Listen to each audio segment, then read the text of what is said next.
പരിപാവനമായ ദുൽഹിജ്ജ മാസം നമ്മൾ അറിയേണ്ട, നമ്മൾ പറയേണ്ട, നമ്മൾ ശ്രദ്ധിക്കേണ്ട, നമ്മൾ മനസ്സിലാക്കേണ്ട, നമ്മൾ കരുതി വെക്കേണ്ട 9 കാര്യങ്ങളുണ്ട്.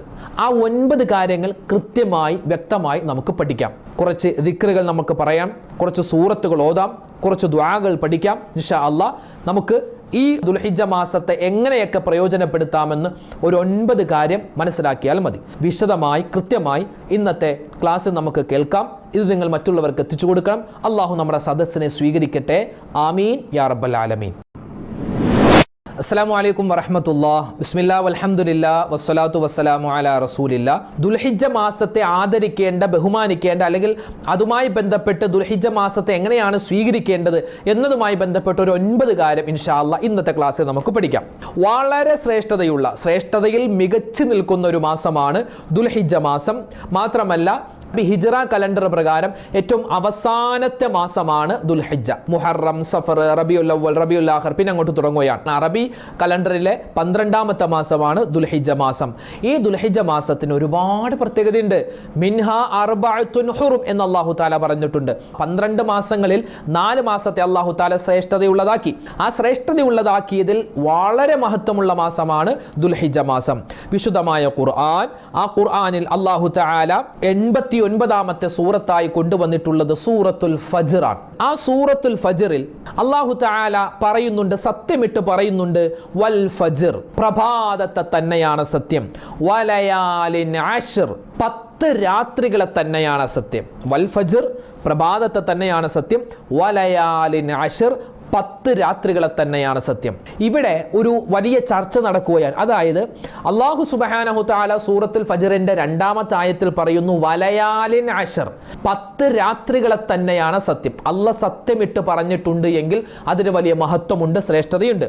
അപ്പോൾ ഈ 10 രാവുകൾ ഏതാണ് എന്ന് മഹാന്മാരായ പണ്ഡിതന്മാർക്കിടയിൽ ഒരുപാട് അഭിപ്രായമുണ്ട്. അതിൽ നബി സല്ലല്ലാഹു അലൈഹി വസല്ലമ തങ്ങളുടെ ഒരു ഹദീസിൽ കാണാം, അഫ്ളലുൽ അയ്യാമുദ് ദുനിയാ അയ്യാമുൽ അശ്ർ, അതായത് ദുനിയാവിലെ ദിനങ്ങളിൽ ശ്രേഷ്ഠമായ ദിനങ്ങൾ അത് അയ്യാമുൽ അശ്ർ. ഏത് ദിവസമാണ്? ദുൽഹിജ്ജ മാസത്തിന്റെ ആദ്യത്തെ 10 ദിവസങ്ങളാണ്. ഹജ്ജുമായി ബന്ധപ്പെട്ട് കർമ്മങ്ങൾ നടക്കുന്ന മാസം. ആ മാസത്തിന്റെ ആദ്യത്തെ 10 ദിവസങ്ങൾ അതിപ്രധാനമാണ്. റമളാൻ മാസത്തിലെ അവസാനത്തെ 10 ദിവസങ്ങളുണ്ടല്ലോ, റമളാനിലെ അവസാനത്തെ 10 ദിവസങ്ങൾ, ആ അവസാനത്തെ 10 ദിവസങ്ങളാണ് ഈ വലയാലിൻ അശ്ർ എന്നതുകൊണ്ട് അല്ലാഹു ഉദ്ദേശിച്ചിട്ടുള്ളത് എന്ന് പറഞ്ഞ ആളുകളുമുണ്ട്.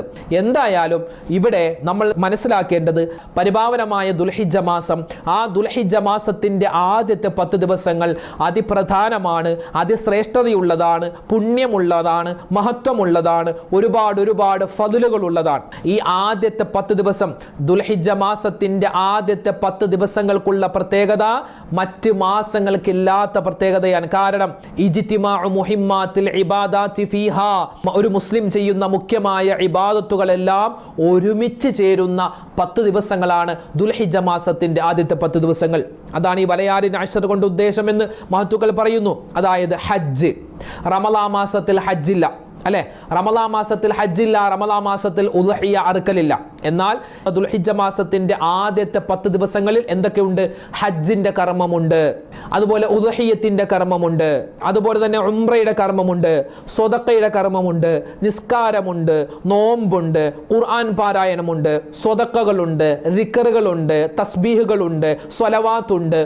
അപ്പൊ എല്ലാ ഇബാദത്തുകളും, അതായത് ഇജ്തിമാ മുഹിമ്മാത്തിൽ ഇബാദാത്തി ഫീഹ, മനുഷ്യൻ ചെയ്യുന്ന എല്ലാ ഇബാദത്തുകളും ഒരുമിച്ച് ചേരുന്ന ഒരു 10 ദിവസങ്ങളാണ് ദുൽഹിജ്ജ മാസത്തിന്റെ ആദ്യത്തെ 10 ദിവസങ്ങൾ. മഹാനായ ഇമാം തിർമിദി തങ്ങളുടെ അഭിപ്രായത്തിൽ ലൈലത്തുൽ ഖദറിനെ പോലെ, അല്ലെങ്കിൽ ലൈലത്തുൽ ഖദറിനോട് കിടപിടിക്കാൻ പറ്റുന്ന രാവുകളാണ് ഇനി നമ്മളിലേക്ക് വരാനിരിക്കുന്ന ദുൽഹിജ്ജ മാസത്തിന്റെ ആദ്യത്തെ 10 ദിവസങ്ങൾ. ആ ആദ്യത്തെ 10 ദിവസങ്ങൾക്ക് ഇത്രമാത്രം ശ്രേഷ്ഠത ഉള്ളത് കൊണ്ടാണ് ദുൽഹിജ്ജ മാസത്തിന് വലിയ പവറും വലിയ ശ്രേഷ്ഠതയും അല്ലാഹു തആല കൊടുക്കാനുള്ള കാരണം. 700 മുതൽ 7000 ഇരട്ടി വരെ പ്രതിഫലങ്ങൾ നമുക്ക് കരസ്ഥമാക്കാൻ പറ്റുന്ന തരത്തിൽ ഒരുപാട് ഇബാദത്തുകൾ നമുക്ക് ചെയ്യാൻ പറ്റും. എപ്പോ? ഈ ദുൽഹിജ്ജ മാസം നമ്മളിലേക്ക് കടന്നു വരുമ്പോൾ ആദ്യത്തെ 10 ദിവസങ്ങളിൽ. മഹാനായ അനസ് റളിയല്ലാഹു തആല അൻഹു പറയുന്നു, ഈ 10 ദിവസങ്ങളിലും ഓരോ മനുഷ്യൻ ലികുല്ലി യൗമിൻ അൽഫ് യൗം, ഈ 10 ദിവസങ്ങൾ ഓരോ ദിവസവും 1000 ദിവസത്തെ പോലെയാണ്.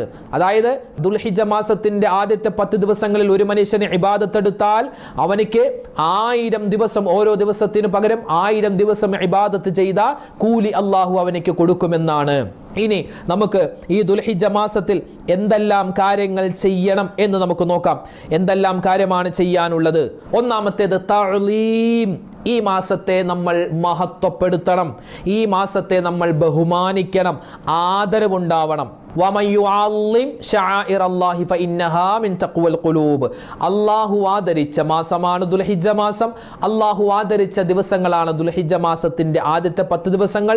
അതുകൊണ്ട് ആ ദിവസങ്ങളെ നമ്മളൊന്ന് ബഹുമാനിക്കുക, ആദരിക്കുക, അതിനോട് ഒരു സ്നേഹമുണ്ടാവുക. അങ്ങനെ ചെയ്താൽ, സ്നേഹവും ബഹുമാനവും ആദരവൊക്കെ ഉണ്ടായാൽ, അള്ളാഹു തആല ഈ ദുൽഹിജ്ജ മാസത്തെ നമുക്ക് അനുകൂലമാക്കി തരും. ഒരുപാട് ശ്രേഷ്ഠതകളും പ്രതിഫലങ്ങളും അള്ളാഹു തരും. ഇനി എങ്ങനെയൊക്കെയാണ് ഇതിനെ ബഹുമാനിക്കേണ്ടത്? വിശുദ്ധമായ ഖുർആൻ പാരായണം ചെയ്യുക. രണ്ടാമത്തെ കാര്യം, ഖുർആൻ പാരായണം ചെയ്യുക. സൂറത്തുൽ ഫജ്ർ, ഇപ്പൊ നമ്മൾ ഓതില്ലേ വിശുദ്ധ ഖുർആനിലെ 89ാമത്തെ സൂറത്ത് സൂറത്തുൽ ഫജ്ർ.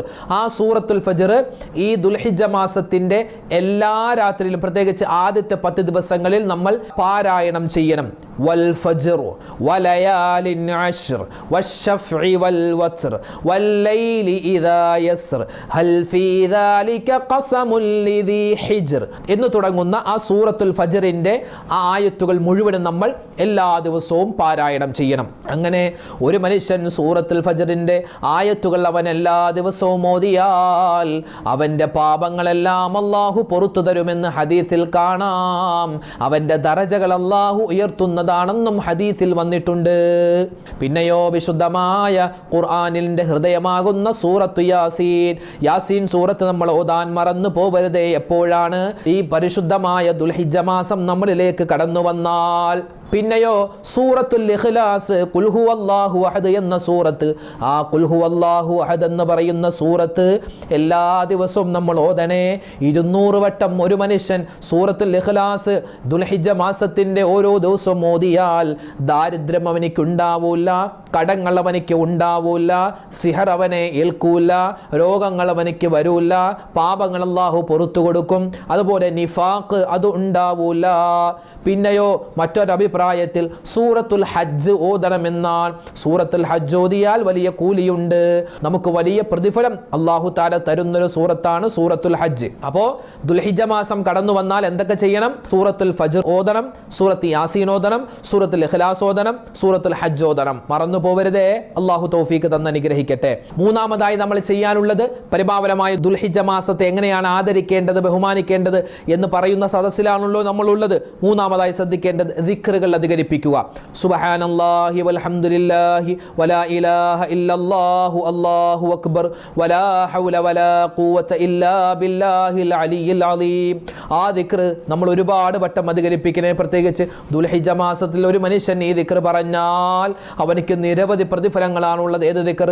സുബ്ഹാനല്ലാഹി വൽഹംദുലില്ലാഹി വലാ ഇലാഹ ഇല്ലല്ലാഹു അല്ലാഹു അക്ബർ വലാ ഹൗല വലാ ഖുവത ഇല്ലാ ബില്ലാഹിൽ അലിയിൽ അലീം. അതുപോലെ ലാ ഇലാഹ ഇല്ലല്ലാഹു വഹ്ദഹു ലാ ശരീക ലഹു ലഹുൽ മുൽക്കു വലഹുൽ ഹംദു വഹുവ അലാ കുല്ലി ഷൈഇൻ ഖദീർ. ആ ദിക്ർ നമുക്ക് ഓതാവുന്നതാണ്, പറയാവുന്നതാണ്. പിന്നെയോ നമുക്ക് ഒരുപാട് ദിക്റുകൾ അറിയാം. നമ്മളൊക്കെ എല്ലാ ദിവസവും മഗ്രിബ് നമസ്കാരത്തിന് ശേഷം നമ്മുടെ ചാനലിൽ നമ്മൾ ഒരുപാട് ദിക്റുകൾ പറയാറുണ്ടല്ലോ. ആ ദിക്റുകൾ തന്നെ ആവർത്തിച്ച് നമ്മളിങ്ങനെ പറയുക, ഇസ്തിഗ്ഫാർ പറയുക, അസ്തഗ്ഫിറുല്ലാഹ് അസ്തഗ്ഫിറുല്ലാഹ് എന്ന് പറയുക. നിരവധി പ്രതിഫലങ്ങളാണ്. ഇനി നാലാമതായി നമ്മൾ ശ്രദ്ധിക്കേണ്ട മറ്റൊരു കാര്യം, സുന്നത്തായ നോമ്പ് പിടിക്കൽ. നബി സല്ലല്ലാഹു അലൈഹി വസല്ലമ തങ്ങൾ ഈ പരിപാവനമായ ദുൽഹിജ്ജ മാസം കടന്നു വരുമ്പോൾ ഇതിൻ്റെ പല ദിവസങ്ങളിലും നോമ്പ് പിടിച്ചിരുന്നു. ദുൽഹിജ്ജ 1 മുതൽ ദുൽഹിജ്ജ 9 വരെ നമുക്ക് നോമ്പ് പിടിക്കാൻ പറ്റും. 9ാമത്തെ ദിവസമാണല്ലോ നമ്മൾ അറഫ നോമ്പ് പിടിക്കുന്നത്. അപ്പോൾ അതിനും വലിയ പ്രതിഫലമാണ്. കഴിഞ്ഞു പോയതും വരാനിരിക്കുന്നതുമായ തെറ്റുകൾ അല്ലാഹു പുറത്തു തരുന്ന ഒരു വലിയ നോമ്പാണ് അറഫ നോമ്പ്. അറഫ നോമ്പ് എന്താണ് ഉസ്താദ്, എന്നാണ് ഉസ്താദ് എന്ന് ചോദിക്കുന്നവർക്ക് ഈ ദുൽഹിജ്ജ മാസം എന്നാണെന്ന് അറിഞ്ഞാലാണ് നമുക്ക് ഈ അറഫ നോമ്പിൻ്റെ കാര്യം പറയാൻ പറ്റുള്ളൂ. ഇൻഷാ അല്ലാഹ് നമുക്കത് വിശദമായിട്ട് പറയാം. അപ്പോൾ ഈ കഴിഞ്ഞുപോയ റമളാന് നമുക്ക് നഷ്ടപ്പെട്ടിട്ടുള്ള ഒരുപാട് നോമ്പുണ്ടാകും, ഖളാ ആയിപ്പോയ നോമ്പുണ്ടാകും. ആ നോമ്പൊക്കെ നമുക്ക് ഖളാ വീട്ടാൻ പറ്റിയ ഒരു മാസം കൂടി, വ്യാഴാഴ്ച ദിവസവും തിങ്കളാഴ്ച ദിവസവും ഒക്കെ നമുക്ക് നോമ്പ് പറ്റുന്നത് പോലെ പിടിക്കാം. പിന്നെ അഞ്ചാമതായി നമ്മൾ ശ്രദ്ധിക്കേണ്ടത് തക്ബീർ അധികരിപ്പിക്കേണ്ട മാസമാണിത്. പെരുന്നാൾ ദിവസത്തിൽ മാത്രമല്ല, അതല്ലാത്ത ദിവസങ്ങളിലും ഒക്കെ നമുക്ക്, പ്രത്യേകിച്ച് ഒന്നാം പെരുന്നാൾ, രണ്ടാം പെരുന്നാൾ, മൂന്നാം പെരുന്നാളിനൊക്കെ ഈ തക്ബീർ, അല്ലാഹു അക്ബർ അല്ലാഹു അക്ബർ അല്ലാഹു അക്ബർ ലാ ഇലാഹ ഇല്ലല്ലാഹു അല്ലാഹു അക്ബർ വലില്ലാഹിൽ ഹംദ്, അങ്ങനെ തക്ബീർ നമ്മളിങ്ങനെ ഒരുപാട് അധികരിപ്പിക്കണം. പ്രത്യേകിച്ച് ഉദ്ഹിയ്യത്തിന്റെ മൃഗത്തെ കാണുമ്പോൾ നമ്മൾ തക്ബീർ പറയണം. നമ്മൾ അറക്കാൻ വേണ്ടി പോത്തിനെ ഒരു സ്ഥലത്ത് കെട്ടിയിട്ടുണ്ട്, ആടിനെ കെട്ടിയിട്ടുണ്ട്, അതിനെ കാണുമ്പോൾ ഈ തക്ബീർ പറയൽ പ്രത്യേകം സുന്നത്താണ്. പിന്നെയോ ആറാമത്തെ കാര്യം എന്തെന്നറിയോ, ഹജ്ജും ഉംറയുമാണ്. നമുക്കത് പറ്റൂല അല്ലെ, നമുക്കിപ്പോൾ നമ്മളൊക്കെ നാട്ടിലാണ്, നമുക്ക് ഹജ്ജും ഉംറയും നമുക്ക് ചെയ്യാം. ഈ വർഷം അതിനുള്ള അവസരം കിട്ടിയിട്ടില്ല. അപ്പോൾ നമ്മൾ എന്ത് ചെയ്യുക, ഈ വർഷം ഹജ്ജിന് പോയിട്ടുള്ള ആളുകൾക്ക് വേണ്ടി ദ്വാരക്കുക, അവർക്ക് വേണ്ടി അവരുടെ ഹജ്ജ് ഉംറയൊക്കെ സ്വീകരിക്കാൻ വേണ്ടി ദ്വാരക്കുക. അതോടൊപ്പം തന്നെ ഹജ്ജ് ചെയ്തത് പോലത്തെ പ്രതിഫലം കിട്ടുന്ന ചില കാര്യങ്ങളുണ്ട്. നമുക്ക് നാട്ടിൽ വെച്ച് തന്നെ, നമ്മുടെ വീട്ടിൽ വെച്ച് തന്നെ നമുക്ക് ഹജ്ജ് ചെയ്തത് പോലത്തെ പ്രതിഫലം കിട്ടുന്ന ചില കാര്യങ്ങളുണ്ട്. അത് നമുക്ക് ചെയ്യാവുന്നതാണ്. അത് ഏതൊക്കെയാണ് കാര്യങ്ങളെന്ന് നമ്മൾ കഴിഞ്ഞ ഒരു ദിവസം വീഡിയോ നമ്മൾ പറഞ്ഞിട്ടുണ്ട്. 5 കാര്യങ്ങൾ അത് ചെയ്താൽ ഹജ്ജ് ചെയ്തത് പോലത്തെ വലിയ പ്രതിഫലം നമുക്ക് അല്ലാഹു തരുമെന്നാണ്. അതുപോലെ തന്നെ ഏഴാമതായി നമ്മൾ ശ്രദ്ധിക്കാനുള്ളത് ഉദ്ഹിയ്യത്തിന്റെ ആ കർമ്മമാണ്. നബി സല്ലല്ലാഹു അലൈഹി വസല്ലമ തങ്ങളുടെ സുന്നത്താണ്. ഇബ്രാഹിം നബി അലൈഹി സ്വലാത്തു വസ്സലാമിന്റെ ചര്യയാണ്. പരിശുദ്ധമായ ഇസ്ലാമിന്റെ ശരീഅത്തിന്റെ നിയമം നമ്മൾ നടപ്പാക്കുകയാണ്. ഹാജിമാരോടുള്ള ഐക്യദാർഢ്യമാണ്. പിന്നെ ദുൽഹിജ്ജ മാസം 1 എന്നാണെന്നറിഞ്ഞാൽ പ്രത്യേകം ശ്രദ്ധിക്കണേ. ഉദ്ഹിയ്യത്ത് അറുക്കാൻ കരുതിയിട്ടുള്ള ആളുകൾ അവരുടെ രോമം, അവരുടെ നഖം, മുടി ഒന്നും നീക്കം ചെയ്യാൻ പാടില്ല.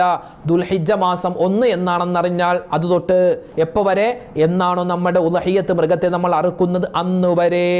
അപ്പോൾ ഉദ്ഹിയ്യത്തിന്റെ കർമ്മത്തിൽ നമ്മൾ പ്രത്യേകം സജീവമാവുക. അല്ലാഹു തൗഫീഖ് തരട്ടെ. എട്ടാമതായി നമുക്ക് ചെയ്യാനുള്ളത് ദുആയാണ്. റബ്ബനാ തഖബ്ബൽ മിന്നാ ഇന്നക അന്തസ് സമീഉൽ അലീം വതുബ് അലൈനാ ഇന്നക അന്തത് തവ്വാബുർ റഹീം. റബ്ബനാ ആതിനാ ഫിദ് ദുനിയാ ഹസനതൻ വഫിൽ ആഖിറതി ഹസനതൻ വഖിനാ അദാബന്നാർ തുടങ്ങി ഒരുപാട് ദുആകളുണ്ട്. ആ ദുആയൊക്കെ നമ്മൾ പറയുക. പിന്നെ ഹാജിമാർക്ക് വേണ്ടി ദുആരക്കണം. അല്ലാഹുമ്മ ജഅൽ ഹജ്ജ ഹുജ്ജാജിനാ ഹജ്ജൻ മഖ്ബൂലാ വഉംറത ഉമ്മാരിനാ ഉംറതൻ മബ്റൂറാ തുടങ്ങിയ ദുആകൾ.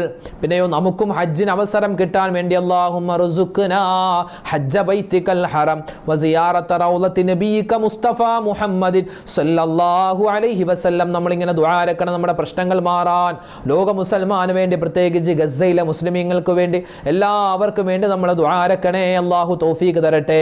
9ാമതായി നമ്മൾ ശ്രദ്ധിക്കാനുള്ളത് മറ്റ് സൽക്കർമ്മങ്ങൾ ഈ മാസത്തിൽ അധികരിപ്പിക്കണേ. സുന്നത്ത് നിസ്കാരങ്ങൾ, സ്വതക്കകൾ, കുടുംബ ബന്ധങ്ങൾ ചേർക്കൽ, ഇതെല്ലാം നമ്മൾ ഈ മാസത്തിൽ ചെയ്യേണ്ട കാര്യങ്ങളാണ്.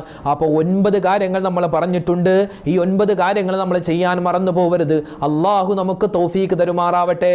ദുൽഹിജ്ജ മാസം കടന്നു വരികയാണ്. വലിയ പവിത്രതയുള്ള മാസമാണ്. ഒന്ന് ശ്രദ്ധിച്ചാൽ നമുക്ക് ഒരുപാട് കൂലി അള്ളാഹു തരുമേ. അള്ളാഹു തൗഫീഖ് നൽകട്ടെ. ആമീൻ യാ റബ്ബൽ ആലമീൻ. അൽഹംദുലില്ലാഹ്, ഈ പരിശുദ്ധമായ ദുൽഹിജ്ജ മാസം അതിനെ സ്വീകരിക്കാനും അതിനെ പൂർണ്ണാർത്ഥത്തിൽ അതിനുവേണ്ടി ഒരുപാട് ഇബാദത്ത് അതിലൊക്കെ ചെയ്യാനും അള്ളാഹു തൗഫീഖ് തരട്ടെ. ആമീൻ യാ റബ്ബൽ ആലമീൻ. നിരവധി പേര് നമ്മളോട് ദുആ ചെയ്യാൻ പറഞ്ഞിട്ടുണ്ട്. ഇന്നത്തെ മജ്ലിസിൽ പ്രത്യേകം ഉസ്താദ് ദ്വാരക്കണമെന്ന് പറഞ്ഞവരുണ്ട്. അള്ളാഹു എല്ലാവർക്കും എല്ലാവിധ ഖൈറും സലാമത്തും ബറക്കത്തും കൊടുക്കട്ടെ. എല്ലാവരുടെ മനസ്സിലുള്ള ഹലാലായ മുറാദ് അള്ളാഹു ഹാസിലാക്കട്ടെ. വിഷമങ്ങളെ, സങ്കടങ്ങൾ അള്ളാഹു മാറ്റി തരട്ടെ. ആമീൻ യാ റബ്ബൽ ആലമീൻ. അള്ളാഹു തആല നമ്മുടെ ഈ സദസ്സിനെ സ്വീകരിക്കട്ടെ. അസ്സലാമു അലൈക്കും വറഹ്മത്തുള്ളാഹി വബറകാതുഹു.